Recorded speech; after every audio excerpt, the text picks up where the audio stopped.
Ora então, muito bom sábado, mais uma vez. Já louvámos a Deus através da música, através da oração, também do estudo da palavra da parte da manhã. E agora chegou a parte de estudarmos novamente a palavra, não é? E antes de abrirmos as nossas Bíblias e começarmos a ver o que temos para analisar hoje de manhã, vamos então inclinar o nosso rosto e fazer uma breve oração, mesmo assim sentados. Poderoso Deus, grandioso Criador, neste momento, Senhor, vimos aqui pedir em específico, Senhor Deus, a Tua bênção para o estudo da Tua palavra que vamos fazer neste momento, Senhor. Que Tu possas ensinar-nos aquilo que Tu desejas, Senhor Deus, e que nós possamos aprender e pôr em prática nas nossas vidas. Em nome de Jesus te suplicamos. Amém. Ora, muito bem, deixem-me só pegar aqui no comando. A mensagem desta manhã tem aquele título que vocês veem ali, no meu caso é no ecrã, no vosso caso é na parede, o deserto da reconstrução. Não é? E nós vamos começar por ver o que é isto, abrindo a nossa Bíblia no livro de Êxodo. Vamos ao segundo livro da Bíblia, livro de Êxodo, capítulo 2.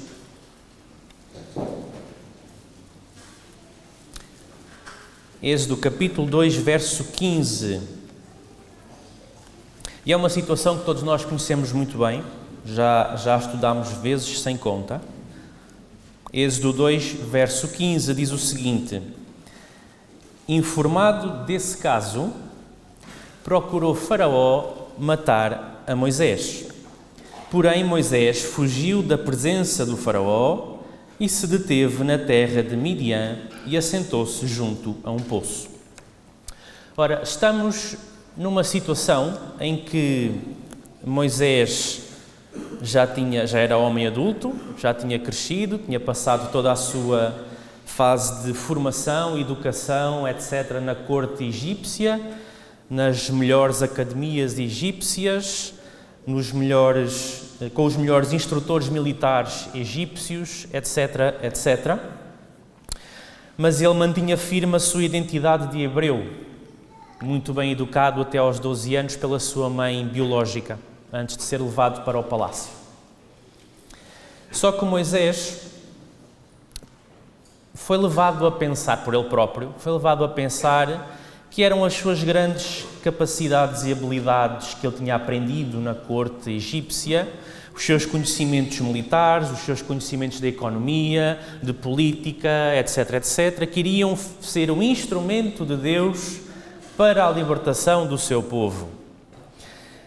E então chegou uma altura em que ele fez algo pelas próprias mãos. Ele viu um egípcio a maltratar um hebreu e ele apanhou o egípcio e... general militar, não é? Tinha mais que capacidade para fazer aquilo. Não é? Como é óbvio, as notícias espalham-se rápido. Não é? Nós muitas vezes falamos da desgraça que muitas vezes é a coscovilhice, a fofoquice, etc., etc., mas é uma coisa tão antiga como o ser humano, não é de agora. Não é? E naquele tempo também era assim. As notícias espalham-se muito rápido e rapidamente chegou ao conhecimento, inclusive, do próprio Faraó. Não é? E então Moisés teve que fugir, senão, em vez de ser o pescoço do egípcio a cair, o próximo era o pescoço dele. E ele foge e vai para uma terra chamada Midian, uma terra desértica. Não era um deserto propriamente de areia, era mais um deserto de rocha, de montanha. Mas era um deserto sem grande vegetação, sem grande água, sem grandes coisas. Viviam lá algumas pessoas, não é?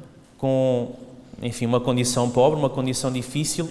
Era um lugar de trabalho, um lugar de luta, um lugar de sacrifício. E é curioso que Deus muitas vezes escolhe este tipo de lugares para fazer o seu trabalho.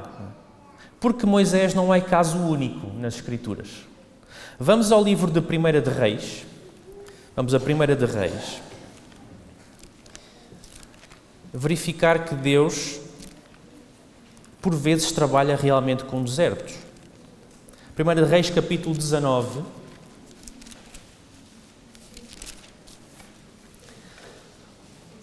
1 de Reis, capítulo 19, verso 4, que é uma outra situação que nós conhecemos bem. Não está a falar de Moisés, está a falar de Elias. Exatamente. 1 de Reis, capítulo 19, verso 4, diz o seguinte: ele mesmo, Elias, ele mesmo, porém, foi-se ao deserto, caminho de um dia, e veio e assentou-se debaixo de um zimbro, e pediu para si a morte, e disse: basta, toma agora, ó Senhor, a minha alma, pois não sou melhor do que os meus pais. Curioso, Elias tinha acabado de fazer todo aquele, não sei se chamarei maravilhoso espetáculo, porque envolveu muito derramamento de sangue, não é? Mas tinha feito toda uma obra de purificação, tinha destruído os sacerdotes de Baal e tudo mais, tinha descido fogo do céu, tinha consumido o animal que estava no altar, a água que estava no altar, as pedras do altar, aquilo uma demonstração enorme de poder. E bastou uma cartinha de uma mulher para pôr Elias neste estado. E Elias vai para o deserto e ele do alto passa para a mais profunda depressão. Eu não valho nada, eu não sou melhor que os meus pais, tira-me a vida porque eu não estou aqui a fazer nada. Sabemos que Deus não lhe tirou a vida. Deus tinha muita coisa ainda para ele fazer. E o deserto era local de preparação para o que vinha a seguir. Mas temos mais. Vamos ao livro de Lucas. Vamos ao Novo Testamento. Livro de Lucas. Vamos ao capítulo 4. Lucas, capítulo 4. E vocês também, muitos de vós, já sabem do que é que eu estou aqui a falar. Lucas, capítulo 4, verso 1. Jesus tinha acabado de ser batizado. O Espírito Santo tinha descido sobre ele em forma de pomba. E Deus o Pai tinha falado do meio do céu, dizendo: este é o meu Filho amado, em quem eu me comprazo. E depois, no verso 1 do capítulo 4, diz assim: Jesus, cheio do Espírito Santo, claro, ele tinha acabado de levar com o Espírito Santo em cima dele, entre aspas, não é? Tinha descido sobre ele, portanto é óbvio que estava cheio do Espírito Santo. Voltou do Jordão e foi guiado pelo mesmo Espírito ao deserto. Porquê? Porque está na hora de fazer a última preparação para a grande obra que ele tem para fazer. E esta é a questão. E é aqui que nós voltamos a Moisés, porque Moisés precisava de ir para o deserto. Em Patriarcas e Profetas, Deus, usando o espírito de profecia, ele diz o seguinte, dependendo das edições, se for na edição online é no capítulo 22, outras edições mais antigas têm isto no capítulo 21, okay? Na edição online, no capítulo 22, página 173, parágrafo número 2, diz o seguinte: Moisés não estava preparado para a sua grande obra. Tinha ainda que aprender a mesma lição de fé que tinha sido ensinada a Abraão e a Jacó. Não confiar na força nem na sabedoria humanas para o cumprimento das promessas de Deus, mas no poder de Deus. E havia outras lições que, na solidão das montanhas, Moisés devia receber. Na escola da abnegação e dificuldades, devia aprender a paciência para moderar as suas paixões. Antes de poder governar sabiamente, devia ser ensinado a obedecer a Deus. Lá está. Ele era grande general, engenheiro, economista, politólogo, tinha aprendido todas as ciências das mais altas academias do seu tempo. E Deus diz que ele não estava preparado para fazer a obra.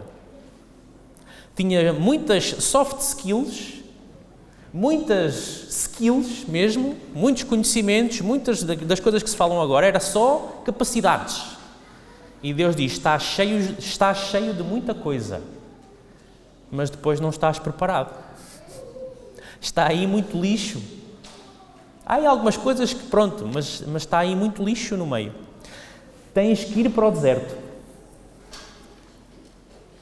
Sabem, conta-se a história que uma vez, numa determinada cidade, estava uma grande construção a ser executada. Ali no meio da cidade estava todo um aparato, né, de material de construção, e um senhor estava ali a observar as pessoas a trabalharem e tudo mais, todo aquele movimento, toda aquela ação.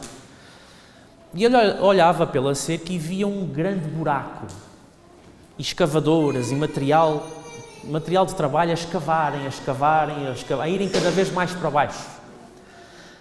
E ele reparou que ali ao lado estavam alguns homens com os projetos e tudo mais que deveriam ser os responsáveis da obra, não é? E ele, curioso, aproximou-se daqueles homens e perguntou-lhes, olhem, desculpem a pergunta, desculpem a curiosidade, mas o que estão aqui a fazer? Qual é a obra que está aqui a ser feita? Não é? Porque a ele parecia-lhe literalmente uma mina, não é? Uma escavação, não é? Mas era no meio da cidade. Não é? E os homens viraram-se para ele, não, vamos construir um edifício muito alto, um grande prédio, um grande arranha-céus. E este homem pensou um pouco, olhou para a construção, olhou para eles e disse, olhem, desculpem, não me levem a mal, mas eu não acredito em vocês, não acredito. Não, como é que vocês dizem que vão construir um edifício muito alto se vocês estão a ir para baixo? O responsável da obra olhou para este homem, sorriu e disse, sabe, para um edifício alto se aguentar em pé, sabe, um edifício alto é como uma árvore. Porquê é que a árvore se aguenta em pé? Porque tem raízes fundas. Para um edifício alto se aguentar em pé, nós primeiro temos que escavar e construir as raízes dele, as fundações, os alicerces. E só depois de chegarmos lá abaixo, é que então podemos começar a construir de baixo para o alto. Para subir alto, primeiro é necessário descer bem baixo. E foi assim com Moisés. E reparem, num dos seus manuscritos, a irmã White, mais uma vez inspirada por Deus, ela diz uma coisa muito curiosa, que ela diz assim, muitos têm, assim como Moisés, muita coisa para desaprender, a fim de aprenderem as lições de que necessitam. Moisés precisou educar-se a si mesmo mediante severa disciplina mental e moral. E Deus trabalhou nele antes que Moisés estivesse capacitado a treinar outros na mente e no coração. Ele fora instruído nas cortes egípcias. Nada foi considerado desnecessário no seu preparo para tornar-se general de exércitos. As falsas teorias dos idólatras egípcios tinham-lhe sido instiladas na mente e as influências que o rodeavam e as coisas que os seus olhos contemplavam não puderam ser facilmente afastadas ou corrigidas. Assim acontece com muitos que receberam um falso preparo em qualquer área. Todo o refúgio idolátrico do saber pagão precisava ser removido da mente de Moisés, partícula após partícula, item por item. Jétro o ajudou em muitas coisas, a ter uma fé correta, assim como ele mesmo a entendia. Trabalhava para o alto, para a luz, onde podia ver a Deus em singeleza de coração. O Deus Jeová foi-lhe revelado. O meticuloso preparo intelectual no Egito e como pastor entre as montanhas e em meio ao ar puro, tornou-o um vigoroso pensador e um decidido praticante da palavra de Deus. E nesta carta, no escrito número 45, escrito em 1890, tem aqui muita coisa bastante interessante. Não diz que tudo o que Moisés aprendeu no Egito era mau, porque diz ali que houve uma parte de preparação intelectual que até foi útil. A matemática, a capacidade de pensar, etc, etc.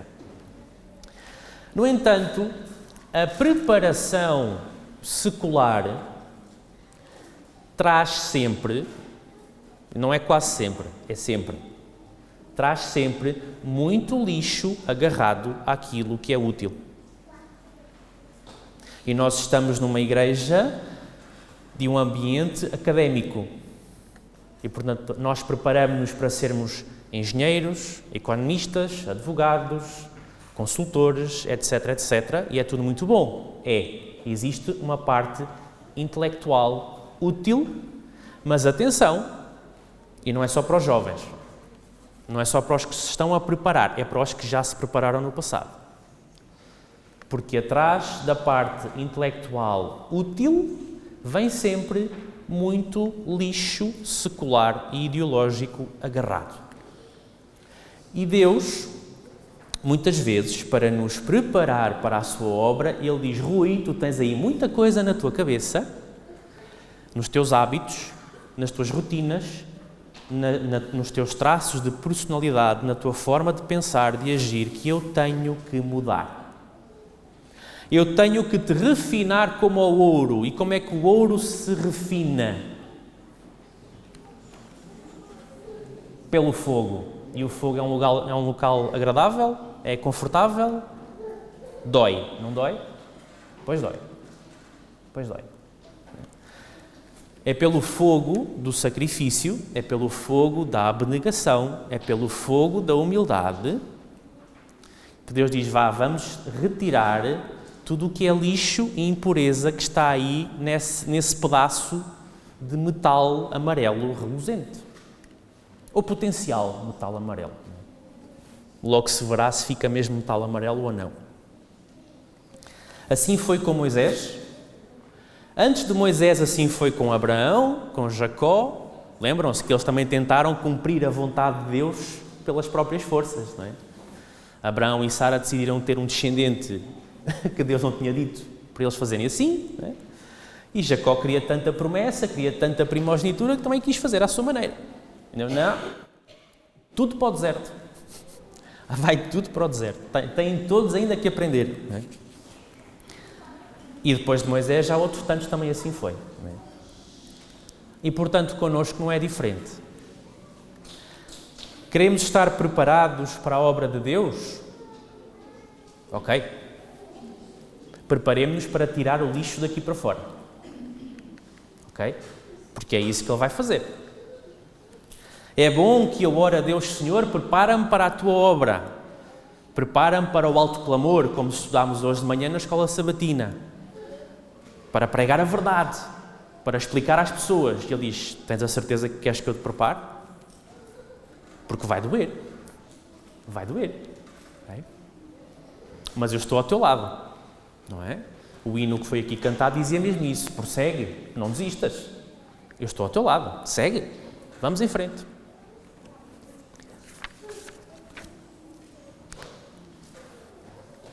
Num outro manuscrito, no manuscrito número 36, é-nos dito o seguinte: a fim de que Moisés pudesse tornar apto para a indicada obra, o Deus do céu o separou daquele ambiente. Isto falando de quando Moisés teve que sair do Egito e do palácio para ir para o deserto. Deus separou-o do ambiente a que ele estava habituado. Devia entrar numa outra escola, a escola da providência divina, obviamente. Que mudança ocorreu na vida e na ocupação de Moisés?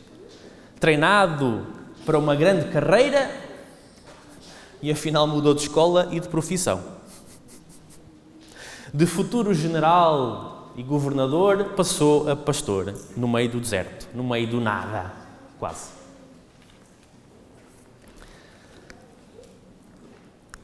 E depois a carta diz uma coisa muito curiosa. Considerando essa experiência sob o ponto de vista humano, os observadores a declarariam um total fracasso da parte de Moisés. Em lugar de permitir que esse culto general, considerado como plenamente preparado para fazer a sua indicada obra, fosse adiante e realizasse aquilo que deveria fazer, conforme fora predito, o Senhor enviou-o para as montanhas a fim de obter a educação que o capacitaria a assumir a posição de general de Israel. A lógica humana diria assim, como assim? Então, mas ele já estava todo preparado, tinha o mais alto grau e agora foi para o meio do deserto. Que fracasso! Tanta expectativa, tanta coisa, e a seguir, pumba! Do ponto de vista humano, esta história de sucesso não teria nada. Qualquer historiador daquela época nunca iria escrever a história de Moisés, grande jogada, grande não sei o quê, muito bem jogado, muito bem feito. É isso mesmo. Não, fracasso. Tinha tudo nas mãos dele, era só fazer o passo seguinte e ele foi na direção contrária. Ainda bem que a maneira de Deus trabalhar não é como nós pensamos. Ainda bem que Deus não faz as coisas à nossa maneira. O problema é que isto não é fácil para nós. Porque vamos ser sinceros, nós gostamos das coisas à nossa maneira. Nós temos sempre planos, projetos, sonhos, ideais. Nós já temos o nosso percurso todo delineado na nossa cabeça. Vamos fazer isto e assim. Nananana. E depois, conforme os anos vão passando e as coisas vão acontecendo, nós vamos olhando para trás e vamos percebendo que Deus muitas vezes foi destruindo os nossos planos todos. Um por um. Um por um. Sonhávamos com isto e com aquilo e ter esta profissão e aquela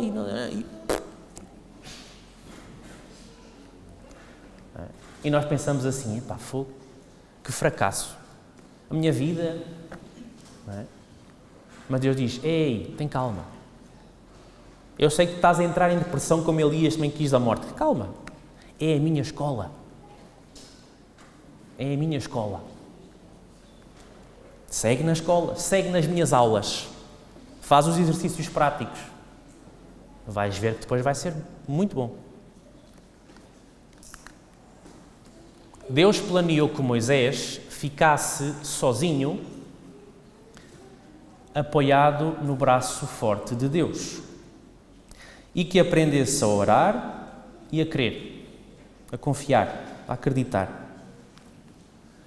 Todos devem ter uma experiência individual. Devemos estar sempre a aprender as lições que a providência divina deseja que aprendamos. Se nos colocarmos num lugar onde esperamos que outros nos segurem e apoiem, se dependemos de ajuda finita, não conhecemos realmente a nossa força, porque não ficamos a sós, fazendo de Deus o nosso ajudador. Quando colocados onde tenhamos de ficar a sós, a raiz da nossa fé prender-se-á ao único suporte seguro, o Deus infinito. Nós vamos ter uma saída missionária hoje à tarde.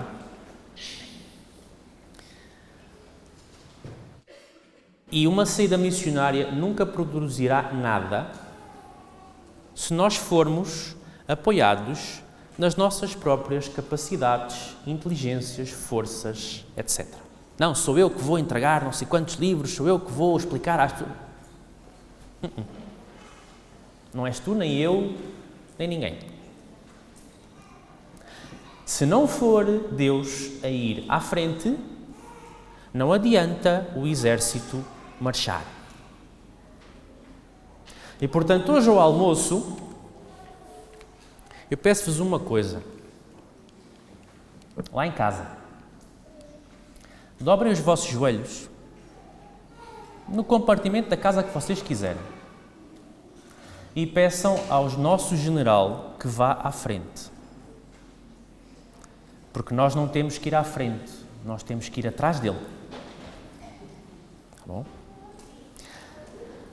Não somos nós que conquistamos o mundo, não somos nós que pregamos a mensagem do Advento a todo o povo nesta geração, não somos nós que somos os protagonistas do alto clamor. A personagem principal não é nenhum ser humano, é o próprio Deus. É o próprio Deus, tem que ser sempre Ele. Não sou eu que escolho uma carreira e que faço da minha carreira uma coisa brilhante, não sou eu que faço da minha gestão financeira lá em casa algo de sucesso, não sou eu que transformo o meu casamento no céu aqui na terra. Não somos nós. É Deus. Quando tentamos ser nós, o que é que acontece? Até pode parecer correr bem no início. Pode parecer que fizemos tudo bem. Não, nós sabemos fazer as coisas. E depois, mais tarde a realidade começa a instalar-se na nossa vida. Temos que viver para Deus e por Deus e na força de Deus. Vamos abrir em Zacarias capítulo 4, verso 6, diz o seguinte: prosseguiu ele e me disse: esta é a palavra do Senhor a Zorobabel, não por força nem por poder, mas pelo meu Espírito, diz o Senhor dos Exércitos. E agora vamos a Provérbios, capítulo 3, do verso 5 até ao verso 7. Diz assim: confia no Senhor de todo o teu coração e não te estribes no teu próprio entendimento. Reconhece-o em todos os teus caminhos e Ele endireitará as tuas veredas. Não sejas sábio aos teus próprios olhos. Teme ao Senhor e afasta-te do mal. Não é pela força, não é pelo poder, não é pela inteligência, não é pela esperteza, pela sabedoria. Deus diz que é pelo seu Espírito. E Salomão diz: ei, atenção, confia no Senhor, não sigas o teu entendimento, não sigas a tua lógica, os teus planos, os teus sonhos, os teus isto, os teus aquilo. Não sejas sábio aos teus olhos. Não penses que és tu que sabes e que já sabes tudo e que já não tens mais nada para aprender, porque tu sabes como é que se faz. Como se costuma dizer no mundo do desporto, nunca subestimes o adversário.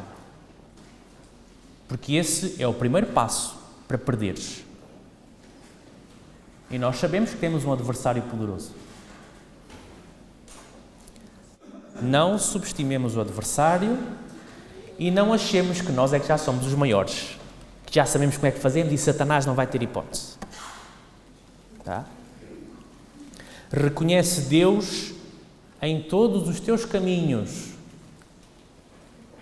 Seja lá quais forem os caminhos, seja os caminhos da formação académica, da carreira laboral, da vida familiar, seja lá do que for.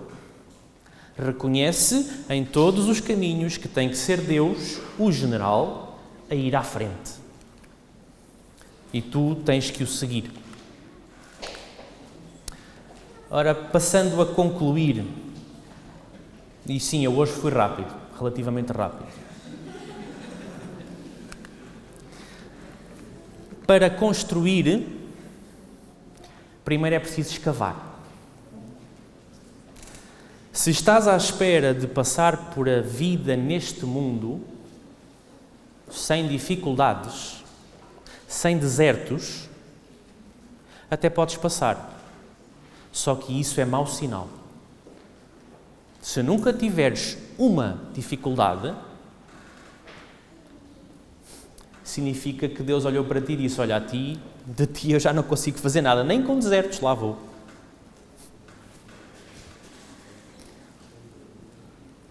Deus quer-nos fazer subir alto. Deus quer que a sua igreja seja cabeça e não cauda. Subir alto. Mas para isso, primeiro, Ele vai ter que escavar para construir raízes. Por isso mesmo, presta atenção aos desertos e montanhas da tua vida. Eles doem? Doem. Custam? Sim. São desconfortáveis? São. Enchem-nos de preocupação e de stress? Bastantes vezes. Mas são as escolas de Deus. Eles são as escolas de Deus. Deus não trabalha com o conforto, porque todos nós conseguimos facilmente perceber o que é que o conforto faz a criaturas de natureza pecaminosa. Quando nós estamos confortáveis, a gente adormece. Baixamos a guarda. Deixamos de vigiar. Já está tudo bem. E é aí que o inimigo ataca. Portanto, não estejas à espera que o Deus que te quer salvar e que te quer fazer de ti o arranha-céus da verdade não tenha que escavar para fazer a construção primeiro. Confia em Deus. A parte intelectual e as formações que nós temos, elas são úteis, elas têm uma parte útil, mas só se estiverem subordinadas ao assim diz o Senhor. Porque senão, no mesmo sítio onde eu aprendo a resolver equações de terceiro grau e trigonometria e, enfim, gestão de ações e de mais não sei quê e línguas, no mesmo sítio eu aprendo marxismo, ateísmo, as mais variadas ideologias, é tudo no mesmo sítio. É tudo no mesmo sítio. O mesmo sítio que me dá capacidades, skills, também me enche de lixo. E, portanto, o filho e a filha de Deus têm que pedir ajuda a Deus para saber limpar o lixo.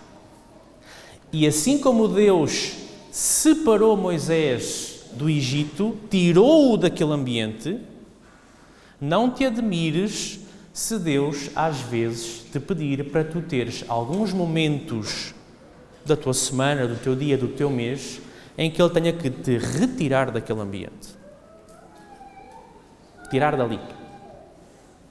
Tirar do meio da multidão, do meio da confusão, do meio do barulho, do meio de toda a espécie de pensamentos, ideologias e tudo mais. Às vezes, Deus vai ter que te fazer ir dar um passeio, uma caminhada, algures num trilho qualquer, numa montanha, ou num parque, ou num sítio qualquer, sossegado. E às vezes até sem companhia. Às vezes apenas tu e Ele. A mim já me aconteceu e aposto que a vocês também. Às vezes temos que ser eu, vocês e Ele. E mais ninguém. Não somos nós os inteligentes, não somos nós os eficazes, os poderosos, não somos nós que vencemos o grande conflito. É Deus que nos faz vencedor. Assim seja para mim, assim seja para cada um de vocês, em cada aspecto da vida, a cada dia, dia a dia. Amém.